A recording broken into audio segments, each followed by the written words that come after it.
Hello and welcome everyone. आज का हमारा टॉपिक है मैकेनाइज्ड हार्वेस्टिंग ऑफ प्रोड्यूस, जो कि हाईटेक हॉर्टिकल्चर का एक इम्पॉर्टेंट टॉपिक है। Basically mechanised harvesting of produce का या हार्वेस्टिंग ऑफ प्रोड्यूस का क्या मीनिंग है। अगर हम हॉर्टिकल्चर एस्पेक्ट में बात करें तो हार्वेस्टिंग का मतलब है ऑर्चार्ड में फ्रूट जो प्लांट्स हैं वहाँ से फ्रूट्स की हार्वेस्टिंग करना, उनको तोड़ना।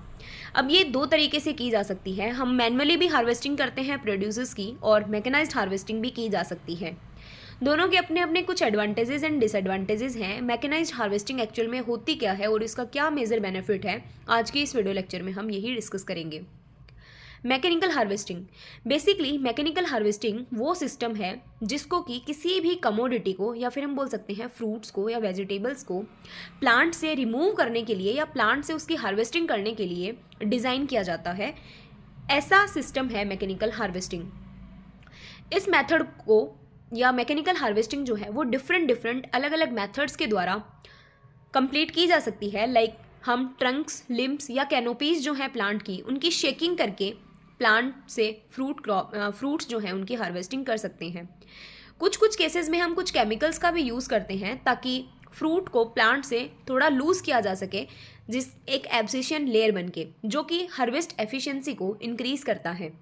इसका मतलब ये हुआ कि कुछ केमिकल्स को भी हम यूज़ कर सकते हैं हार्वेस्टिंग के लिए या फिर फ्रूट्स की जल्दी एब्सिशन लेयर बन के उसके प्लांट से अलग होने की प्रोसेस के लिए।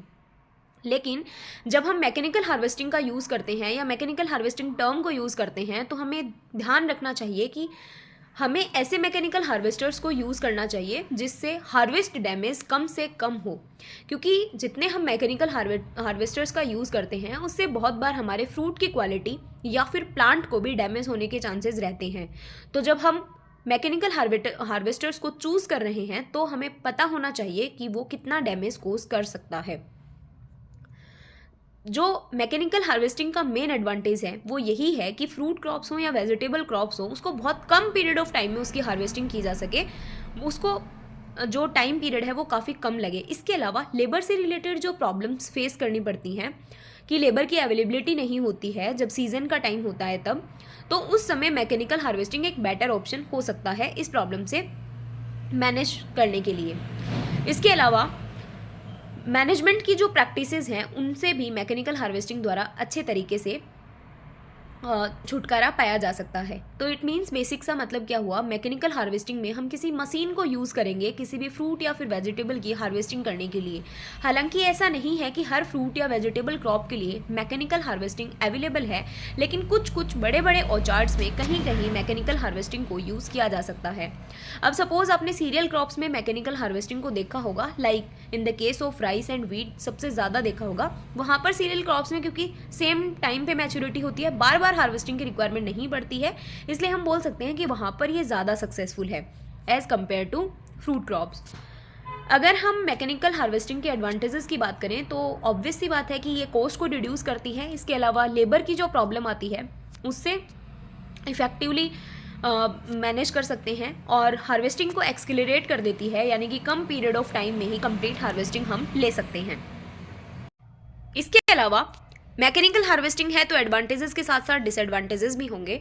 तो अगर डिसएडवांटेजेस की बात करें तो कोई सेलेक्टिव हार्वेस्टिंग नहीं है, और जैसा कि हमने अभी डिस्कस किया कि ऐसे फ्रूट क्रॉप्स जिनमें कि एक पर्टिकुलर अलग अलग टाइम ऑफ मैच्योरिटी होता है या मल्टीपल हार्वेस्ट जहाँ पर करने पड़ते हैं कि एक बार हार्वेस्टिंग कर ली फिर थोड़े दिनों बाद वापस हार्वेस्टिंग करनी है, वहाँ पर वैसी क्रॉप्स के लिए अप्रोप्रिएट नहीं मानी जाती है बेसिकली मैकेनिकल हार्वेस्टिंग।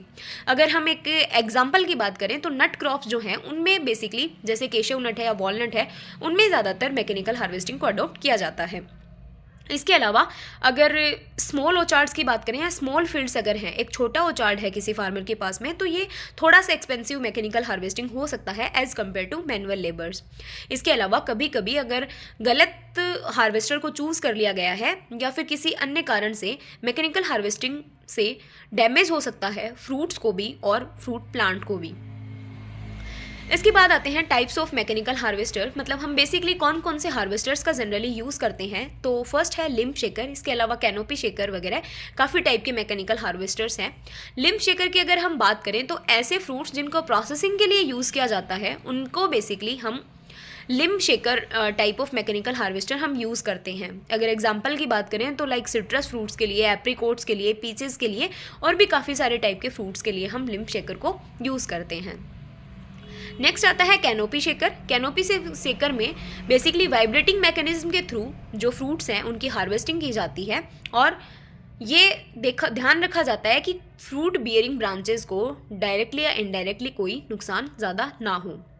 और नेक्स्ट आते हैं trunk shaker. Trunk shakers basically deciduous जो फ्रूट्स हैं या फिर नट्स जैसे जो फ्रूट्स हैं, इनमें बेसिकली ट्रंक शेकर को यूज़ किया जाता है। तो ये था बेसिक सा मैकेनाइज्ड हार्वेस्टिंग क्या है, कैसे ये मैनुअल लेबर से अलग है, क्या एडवांटेजेस हैं, क्या डिसएडवांटेजेस हैं। अब जब हम लेबर को यूज़ कर रहे हैं तो सबसे मेन एडवांटेज तो यही है कि हमारे क्रॉप प्लांट को, जो फ्रूट प्लांट है, उसको बहुत ज़्यादा डैमेज होने के चांसेस नहीं रहते हैं किसी भी कंडीशन में। इवन अगर हम मैकेनाइज्ड हार्वेस्टिंग की बात करते हैं तो बहुत सारी सिचुएशंस में फ्रूट प्लांट के या फ्रूट्स के डैमेज होने के चांसेस रहते हैं।